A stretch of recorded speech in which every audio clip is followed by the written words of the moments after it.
Praise the Lord. நன்மை வேண்டும் என்பது எல்லா மனிதனுடைய ஒரு ஆசையாக இருக்கிறது.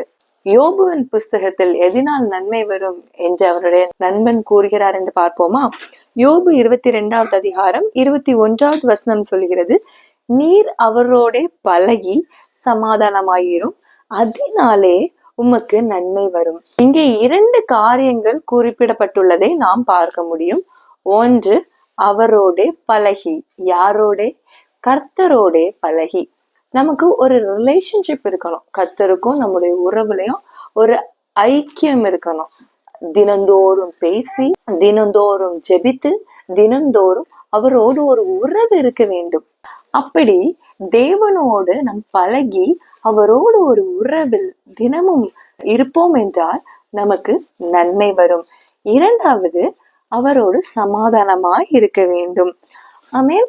சமாதானம் என்று கூறும்போது தேவன் அருவருக்கிற பாவங்களை செய்யாமல் தேவன் சிநேகிக்கிற பரிசுத்த வாழ்க்கையை நாம் வாழ்வோம் என்றால் நாம் தேவனோடு சமாதானமாய் இருக்க வேண்டும்.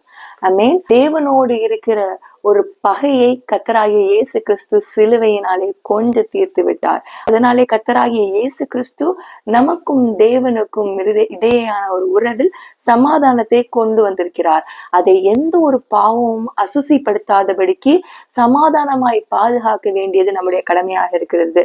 இப்படி இந்த 2 காரியங்களையும் நாம் கை கொண்டோம் என்றால், கர்த்தரோடு பழகி கர்த்தரோடு சமாதானமாய் இருந்தோம் என்றால் நிச்சயமாக நம்முடைய வாழ்க்கையில் நன்மை வரும் என்பதில் எந்த சந்தேகமும் கிடையாது. இந்த நன்மையை நாம் பெற்றுக்கொண்டு சந்தோஷமாக ஜீவிப்போம். இந்த நாள் சந்தோஷமாக அமையட்டும். கர்த்தர் உங்களை ஆசீர்வதிப்பார். God bless you all.